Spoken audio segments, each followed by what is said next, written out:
So what have we done? To wrap this, to conclude, summarize what we did before, P is, we're assuming that we can list the elements of P one by one, which means it's countable. We're going to produce an element that's outside of it, but we haven't done it yet. To do this, we've created intervals. First of all, we create an interval that's basically, an epsilon ball of 1 with the center at x1. Next, we're going to make an interval that's smaller, that's centered around some new element, y1, but is small enough to exclude x1.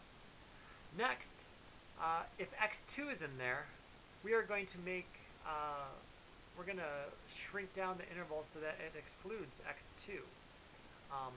So you might have a bit of a problem if y2 is equal to x2, but if that's the case, right, you can find a different, right, x2 is a limit point, so you can go some epsilon within this interval, and you can find one that you can find a y2 that's in there that's not equal to x1, and then what you can do is you can take an interval centered around there that excludes x2, and you repeat this so that in, two things happen. In is contained in the previous one, and x sub n minus 1 is not in in.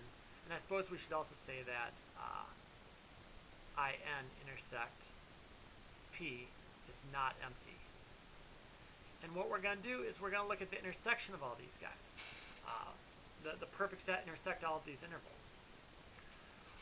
Well, let's see. If it's perfect, it's closed. And these are all closed intervals by design, so this whole thing is closed. And it's all contained within I1, which has length 2. So all these are closed and bounded,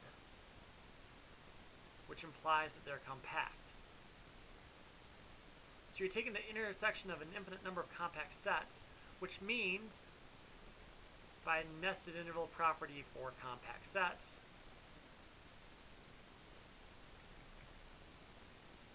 there exists an X belonging to this intersection.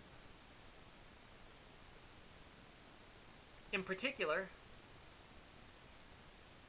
X belongs to P.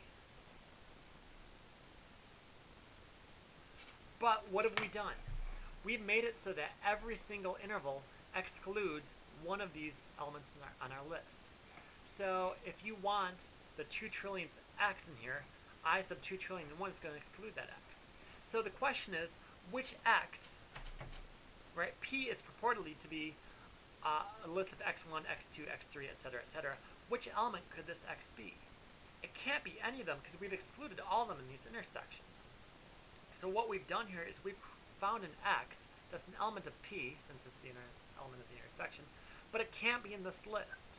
That creates a contradiction. What does it contradict? It contradicts the fact that we can make a list like this in the first place. So we can't create a list like this. If we can't create a list like this, that means that P isn't countable. And that's what we want to prove. So